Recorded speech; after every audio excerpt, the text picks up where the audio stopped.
Hi friends, welcome back to lucky multi creations. ఎలా ఉన్నారండి అందరూ? I hope all are good. మేము కూడా చాలా చాలా బాగున్నామండి. ఏమంటే చిన్న చిన్న ప్రాబ్లమ్స్ అందరికీ వస్తుంటవి. అవి గురించి ఆలోచిస్తూ ఉండకూడదు ఎప్పుడు కూడా. ఎందుకంటే ముందుకెళ్ళిపోతుండాలి. ఎందుకంటే మనుషులకే కదా సమస్యలు వచ్చేది, మానవులకు రావు కదా. సో మనం వెళ్ళిపోతుండాలన్నమాట ముందుకి. సో ఈరోజు ఏంటంటే మా గార్డెన్లో చిన్న చిన్న నేను వర్క్స్ చేశానన్నమాట. అవి మీతో షేర్ చేసుకుంటున్నాను. ఒకసారి చూడండి, మీకు ఫ్రీ అయ్యి ఇంట్రెస్ట్ అయితే. సో ఇక్కడ నేను తమలపాకు చెట్టు చూపిస్తున్నానండి. మీకు ఇంతకుముందు చూపించాను కదా, చాలా చిన్నగా ఉండింది, అది చాలా పెద్దగా అయిపోతుంది. అండ్ మనకి మన గార్డెన్లో కొత్తగా ఒక ఐటెం వచ్చిందనమాట, హ్యాంగింగ్. నేనే అట్లా ఒక చెక్క ఉంటే పాత పడిపోయింది, దాంతో నేను ఇలా తయారు చేసుకున్నాను. చూడడానికి చాలా బ్యూటిఫుల్గా అనిపించింది నాకు, క్యూట్గా కూడా. సో అండ్ ఇంకోటి ఇక్కడ మనకి అన్ని ప్లాంట్స్ కూడా మనకి గ్రోతింగ్ బాగానే ఉందండి, ఏం కాలేదు. మొన్న తుఫాన్ వచ్చినప్పుడు కొన్ని అట్లా అలా వాడిపోయినాయి, బట్ అన్నీ కొంచెం సర్చ్ చేసుకున్నాను. ఓకే. ఇప్పుడు ఏంటంటే నా సమస్య, ఇక్కడ మనకి టమాటాలు ఎక్కువ అవుతున్నాయి అనమాట. అంటే టమాటాలు వస్తున్నాయి బాగా. నేను ఒకేసారి మీకు చాలా టమాటాలు తీసేటప్పుడు హార్వెస్టింగ్ చేయాలనుకుంటున్నాను, కానీ అది ఒకరోజు ఒకటి పండితే ఇంకో రోజు ఇంకోటి పండిపోతుంది అనమాట. అలా ఉండడం వల్ల నేను మీకు ఒకేసారి చేయలేకపోతున్నాను. బట్ ఈసారి మాత్రం చేస్తాను నేను, ఎందుకంటే ఈసారి చాలా ఉన్నాయి అన్నమాట, అన్నీ చిన్న చిన్నవి.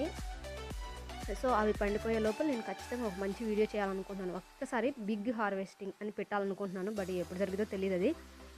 సో ఇక్కడ చూడండి, మనకు బాటిల్లో అప్పుడు హ్యాంగింగ్ చేసాం కదండి ఫస్ట్, చాలా ఒక 2 మంత్స్ బ్యాక్. అవి నేను ఆల్రెడీ పండిపోతే తీసుకున్నాను, మళ్ళీ వస్తున్నాయి అనమాట కాయలు. ఆ రోజు నేను 3 హ్యాంగింగ్స్ ఏమో నేను పెట్టుకున్నాను, బట్ నాకు సక్సెస్ఫుల్గా గ్రో అయింది మాత్రం ఇదొక్కటే అనమాట. ఇవి లైక్ ఎలా ఉన్నాయంటే పెద్ద ఉసిరి అంటారు కదండి, అలా ఉన్నాయన్నమాట ఆ కాయలు. అంతకంటే ఇంకా పెరగడం లేదు, ఎందుకంటే మనం కూడా కొంచెం ఆలోచించాలి. అది బాటిల్లో పెట్టిన కాయలు అంతంత అవ్వాలంటే కష్టం. ఒకవేళ అవ్వాలి అనుకున్నాం కానీ దాంట్లో మనం ఫెర్టిలైజర్స్ కానీ అట్లా కావాల్సిన దానికి సంబంధించినవన్నీ వేస్తూ ఉంటే, బూస్టప్ చేస్తుంటే బాగా వస్తాయి. నేనేం చేశాను, నేనేం చేయలేదు కదా, సో అంత ఎక్స్పెక్ట్ చేయట్లేదు. నార్మల్గా వస్తే చాలా అనుకుంటున్నాను, బట్ బాగా వస్తున్నాయి, నాకు హ్యాపీగా ఉంది. నేను ఏమీ చేయకపోయినా, జస్ట్ మా ఇంట్లో కిచెన్ వేస్ట్ తప్ప నేను ఏమీ వేయను దాంట్లో. సో బెస్టే నాకు తెలిసి. అండ్ ఇదిగో ఇట్లా కట్ చేస్తున్నానండి, ముదిరిపోయిన ఆకులు అంటారు కదా, అలాంటివి అన్నమాట. అన్నీ తీసేస్తున్నాను నేను, ఎందుకంటే రిమైనింగ్ ప్లాంట్ అంతా కూడా చాలా మంచిగా కనిపిస్తుంది. ఇక్కడ పచ్చిమిర్చి అండి, నేను త్వరలో మీకు పచ్చిమిర్చి హార్వెస్టింగ్ చేయబోతున్నాను. నాకు దానికి మాత్రం చాలా చాలా హ్యాపీగా అనిపిస్తుంది, ఎందుకంటే మనం పచ్చిమిర్చి నా లైఫ్లో నేను పండించింది అంటే ఒక మొక్క కూడా పండించింది లేదు. సో దానికోసం అనమాట.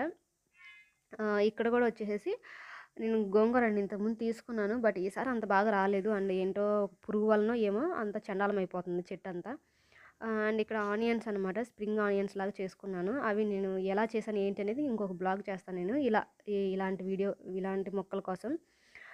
థ్యాంక్ యూ అండి. ఈ వీడియో మీ అందరికి కూడా నచ్చింది అనుకుంటున్నాను. నచ్చితే కానీ మీ ఫ్రెండ్స్కి షేర్ చేయండి, కామెంట్ చేయండి, and don't forget subscribe. Thank you for watching. Thank you.